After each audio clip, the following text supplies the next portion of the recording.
मुख्यमंत्री लाडकी बहीण या अर्जाची पडताळणी सुरू करण्यात येणार आहे व ती सुरू करण्यात आलेली आहे।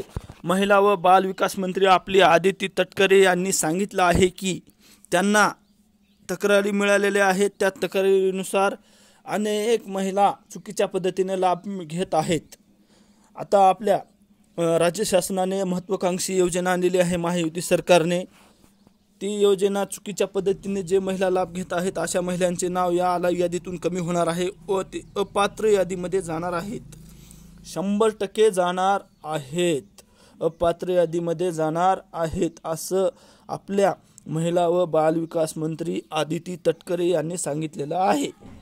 त्यांना काही तक्रारी मिळालेल्या आहेत। त्या तक्रारीच्या आधारावर ह्या अर्जाची चौकशी सुरू करण्यात आलेली आहे।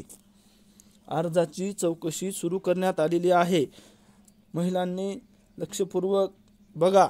आता मी सांगणार आहे पुढील प्रमाणे आपल्याला अटी आणि शर्ती लावण्यात आलेल्या आहेत। जे महिला पात्र बसतील त्याच महिलेला कंपल्सरी लाभ मिळणार आहे।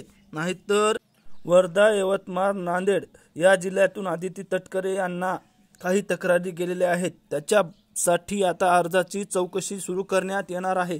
पुढील प्रमाणे अटी शर्ती आहेत। 2.5 लाखापेक्षा जास्त उत्पन्न असलेल्या महिला अपात्र ठरणार आहेत। आधार किंवा त्यांच्या नावामध्ये तफावत असलेल्या महिला अपात्र ठरणार आहेत।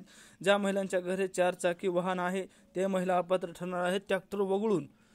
व ज्या महिलांच्या कुटुंबातील सदस्य आयकरदाता आहे अशा महिलांना लाभ मिळणार नाही। ज्या महिला सदस्य किंवा कायम कंत्राटदार पद्धतीने काम करत आहेत त्या महिलांना लाभ मिळणार आहे। सरकारी विभागाच्या कामामध्ये करत असतील तर अशा महिलांना लाभ मिळणार नाही, अपात्र ठरण्यात येणार आहेत।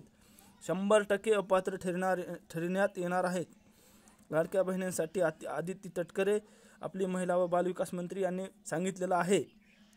आता अत्यंत महत्त्वाचा विषय आहे हा आजचा आपला। मुख्यमंत्री देवेंद्र फडणवीस यांनी माहिती सांगितलेली आहे ती महिला अपात्र होणारच आहेत, 100% कटणार आहेत। ऑर्गॅनिक माहिती यूट्यूब चॅनलला सबस्क्राईब केलं नसेल तर लगेच करून घ्या। जय हिंद, जय महाराष्ट्र।